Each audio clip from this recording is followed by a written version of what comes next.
Após mais um aumento da taxa de juros nos Estados Unidos, subindo para 2,25% a 2,5%, há o risco sim de uma recessão econômica da maior economia do mundo, Estados Unidos. O que está rolando?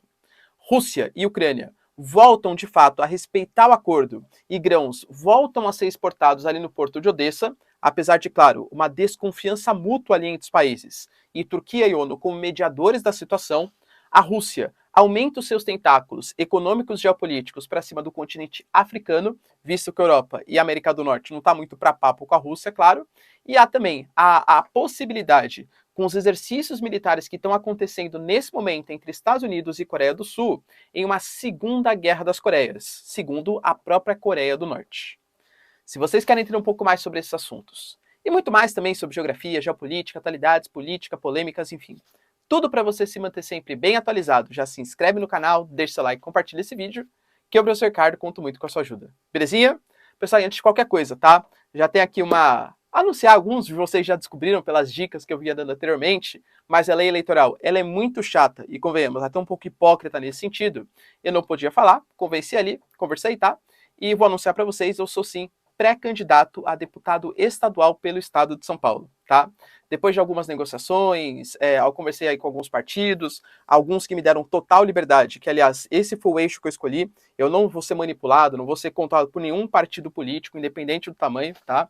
Eu sou um cara bastante autônomo, que tem as minhas ideias, principalmente voltadas no sentido de investimento em educação e uma responsabilidade do Estado para, de fato, conseguir fazer políticas públicas, pagar bem os funcionários públicos, mas tudo com uma responsabilidade fiscal bastante interessante, eu sou pré-candidato, a deputado estadual. Esse canal não vai se transformar num canal de propaganda política, tá? Fiquem tranquilos. Eu, mais que tudo, mais que candidato, eu sou pré-candidato. Eu sou professor, tá? Sou professor de geografia e geopolítica e atualidades e tenho esse trabalho aqui com vocês, beleza? Só que, claro, eu quero também exercer isso na LESP, como pré-candidato, tá? Não como candidato, beleza? Me siga no Instagram, que lá eu vou passar muito mais detalhes para vocês. Tamo junto, pessoal? E de verdade, eu vou precisar muito da ajuda de vocês. Para quem curte meu trabalho, para quem curte quem eu sou, curte os meus pensamentos, me siga lá, que eu preciso da ajuda de todo mundo para formar uma corrente para que a gente consiga fazer essa pré-candidatura dar muito certo. Tamo junto?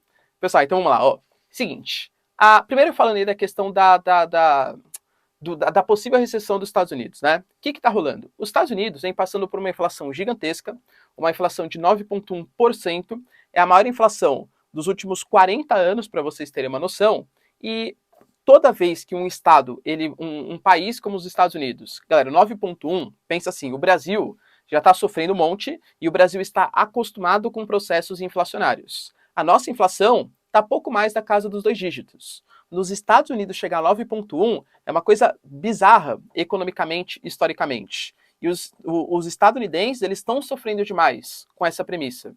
Então o Biden, ele vem sendo bastante criticado. E o Federal Reserve, que é o Banco Central americano, que não é controlado pela parte política, ponto importante, tá? Ele decidiu, mais uma vez, aumentar a taxa de juros. Por que eu falo que isso é bastante complicado? Porque quando você aumenta a taxa de juros, aquele cara que tomaria algum tipo de risco para fazer um empreendimento, abrir um negócio, gerar emprego, ele prefere muito mais emprestar dinheiro para o Estado, sabendo que o Estado vai pagar para ele um juros muito mais satisfatório. Imagina, o Estado está pagando 0,5% ao ano. Pô, esses juros baixos? Prefiro empreender e tentar sorte aqui. Vou criar emprego, movimentar a economia. Opa, tá pagando 2,5%? Para que eu vou arriscar aqui? Vamos colocar no tesouro, é muito mais seguro. Só que a economia dos Estados Unidos, ela depende do consumo. Cara, para vocês terem uma noção, cerca de 70% do PIB americano é baseado no consumo deles. É muito baseado em crédito. Quando você aumenta a taxa de juros, você fica mais caro também pegar esse crédito, pegar esse crédito em bancos, no mercado.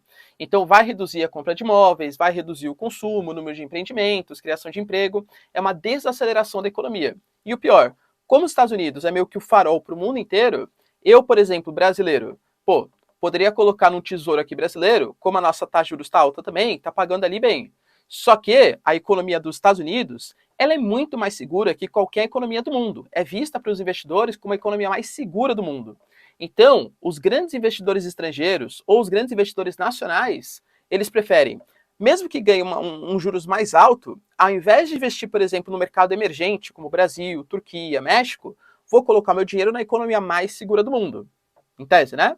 Que é a economia dos Estados Unidos. Então, o que tem de acontecer com o Brasil? Saem investidores. Vou colocar na renda fixa americana que paga muito mais, percebe? Então, esse aumento para tentar controlar a inflação tende a gerar uma recessão nos Estados Unidos, a Europa vai ficar muito menos competitiva. Imagina, a Europa já está numa baita recessão. Os investidores vão tirar o dinheiro da Europa e vão colocar nos Estados Unidos. Isso pode afetar os investimentos de risco, bolsa de valores, tal, os mercados emergentes, tá? Ao mesmo tempo que a economia americana, que é baseada no consumo, vai ter uma redução bastante significativa. O próprio Trump, ele deu uma entrevista ontem, né, falou sobre a questão também das eleições, falou que não foi legítima, tudo tal, mas a parte mais importante, ele falou de uma questão muito forte sobre os Estados Unidos virando uma nação mendicante. Os Estados Unidos, com uma inflação de 9,1%, é uma nação que hoje não impõe mais respeito para o mundo. É uma nação que está implorando por petróleo, está implorando por combustíveis para o mundo. Claro, fazendo o seu papel como candidato político, né? Lembrando, pessoal, que o Joe Biden e o Trump, hoje, se fossem as eleições, eu diria que, sei lá, na casa de 80%, 90% da chance dele ser eleito. Nem os democratas, eles querem que o Joe Biden concorra nas próximas eleições. Fizeram uma pesquisa somente entre os democratas, e de todos os democratas, só 25% querem que o Biden concorra à reeleição nos Estados Unidos. É um número muito baixo. Mas não é que o Trump ele é tão popular assim também. É que entre o Biden e o Trump, assim, grande parte não quer nenhum dos dois, mas prefere o Trump nesse momento. Tem um candidato republicano, que é o governador da Flórida, que é o Ron DeSantis. Esse cara vem aumentando bastante a sua popularidade, principalmente entre os republicanos, tá bom? Pode ser que ele seja o candidato nas próximas eleições americanas. Mas está com risco de recessão. Rússia e Ucrânia começam, de fato, né, a respeitar o acordo, e a Ucrânia volta a exportar os grãos que estavam estocados ali, próximo da região de Odessa, na região mais sudoeste ali do país, acesso ao Mar Negro. Para vocês terem uma noção, uma cota ali de mais de 25 milhões de toneladas de trigo e outros cereais que estavam estocados. Ali, além da Ucrânia ter colocado, por exemplo, minas marítimas, impedindo a exportação também dos russos, a Rússia também está bloqueando e atacando navios que saiam da Ucrânia. Então os alimentos estão parados. Se falta alimento, aumenta a inflação, caos no mundo. A África vem sofrendo bastante com isso, o mundo vem sofrendo bastante com isso. Então foi formada uma espécie de comissão liderada pela ONU, pela Turquia, que mediou bastante essa situação, Ucrânia e Rússia, para fazer como se fosse uma espécie de agente fiscalizador que vai ver quais navios que estão entrando, pegando os alimentos de Odessa e saindo de Odessa. Somente alimentos podem ser transportados. Não é para logística, não é para armas. Inclusive, depois do acordo que rolou, a Rússia no dia seguinte, ela já fez um ataque a Odessa. Falou assim, tá vendo, ó, os caras não respeitam? Como que a Ucrânia vou acreditar na Rússia se depois de um dia do acordo, os caras vão lá e já atacam uma baita base militar? Aliás, a cidade de Odessa portuária. A questão é que a Rússia alegou que, na verdade, a Ucrânia estava se aproveitando dessa situação para atacar, para armazenar armas que vinham do mundo ocidental. E atacou um ponto de armas, segundo, claro, a Rússia. Tá bom? Só ver se está ligado aí com o microfone. Lembrando também, galera, que a Turquia, ela tá fazendo esse meio campo, claro, né, como eu falei para vocês, mas percebam, como ela é aliada da OTAN, mas não quer se desvencilhar da Rússia. A Turquia anunciou uma renovação de contrato de exportação de gás frente à Rússia. Ou seja, olha, tô aqui na OTAN, tô vendo, né, se vou tentar mediar a situação, mas economicamente é fato que a Rússia, ela é super importante para os turcos. E se a Rússia, ela conta com o apoio da Turquia, ela está tentando expandir ainda mais, num sentido bem imperialista mesmo, como a China também faz, e como todos os impérios fazem, Estados Unidos, Europa, tal, laços mais fortes com a África. A gente tem que lembrar que os laços da Rússia com a África, ou da União Soviética com a África, não são recentes. No momento pós-Segunda Guerra Mundial, mais década de 50, 60, 70, você tinha uma série de nações ali que elas estavam colonizadas pelos europeus durante o final do século XIX, no neocolonialismo, no imperialismo, e que começaram a buscar independência no momento pós-Segunda Guerra. A Rússia, a antiga União Soviética, né, ela ajudou uma série de países, claro, com a intenção de obter apoio dos governos locais, ou virando socialista, ou virando um país que apoia logisticamente os russos. Era o contexto de Guerra Fria. Os Estados Unidos fez a mesma coisa, tá? Não existe bonzinho na geopolítica internacional. Quando acabou a Guerra Fria, década de 90, Boris Yeltsin, Rússia detonada, declarou moratória, aumento da dívida, desemprego, a Rússia, claro, parou com esse financiamento. Só que aí a China cresceu. A China hoje ela tem um plano que é o Road and Belt, né, a nova Rota da Seda. Então está investindo em uma série de países, investindo em ferrovias, portos, aeroportos, infraestrutura, em troca de matéria-prima e financiamento. Basicamente isso, tá? A Rússia cresceu também. E a Rússia sabe que hoje contar com o apoio da União Europeia e dos Estados Unidos, claro, não dá, né? A gente está numa nova Guerra Fria, entre aspas, tem muitas diferenças. Mas uma nova Guerra Fria.